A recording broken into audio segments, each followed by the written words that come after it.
Le projet est né en 2014 et aboutit fin 2017. La problématique que l'on avait repose sur le principe que les chantiers nous restituaient les trémies de ballast parfois à moitié pleines. Or, afin de sourcer le ballast dans les carrières, ces dernières nous imposent de leur fournir des trémies vides.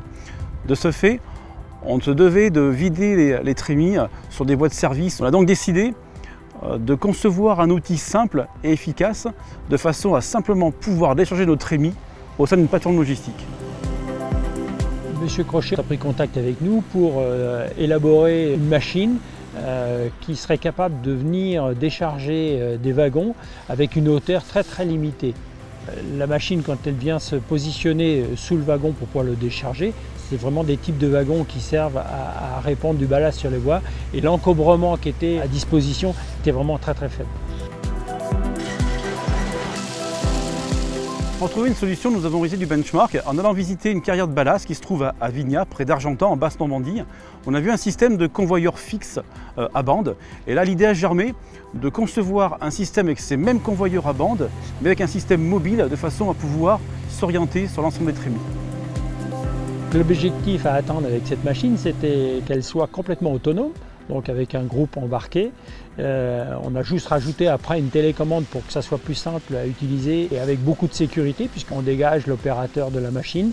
Au niveau opérationnel, il faut donc deux agents, un agent sur la trémie afin de manœuvrer la trémie et un agent au sol qui manipule la sauterelle. L'innovation, c'est important. Je pense que l'entreprise SNCF Réseau permet justement de pouvoir s'investir avec des entreprises extérieures ou autres et de pouvoir créer des process.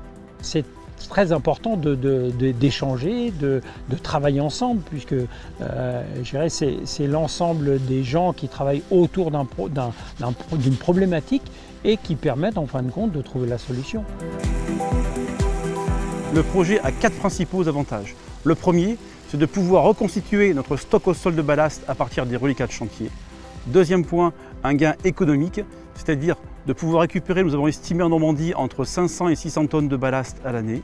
Troisièmement, de pouvoir assurer une rotation des wagons plus efficace. Et quatrièmement, un gain environnemental, c'est-à-dire de pouvoir récupérer le ballast, qui est une ressource rare et noble. Le process est né sur le territoire nord-est Normandie, puis installé à Lille et à Châlons-en-Champagne, mais il peut être largement multipliable au niveau national.